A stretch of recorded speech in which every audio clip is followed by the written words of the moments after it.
Counselling म्हणजे, समुपदेशन म्हणजे फक्त मोटिवेट करणं नव्हे, तर तुमच्यामध्ये हरवलेल्या तुम्हाला शोधून बाहेर काढणे.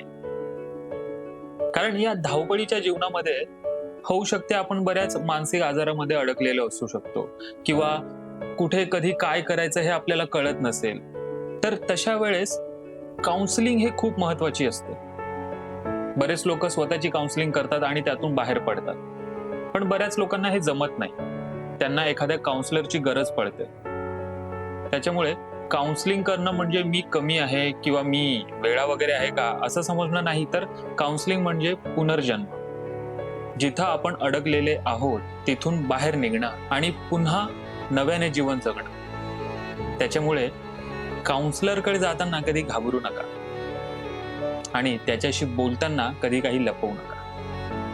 तुम्ही जिथं कुठं अडकला असाल तर नक्कीच काउन्सिलरची तुम्ही मदत घेऊ शकता आणि तिथून नवीन सुरुवात करू शकता.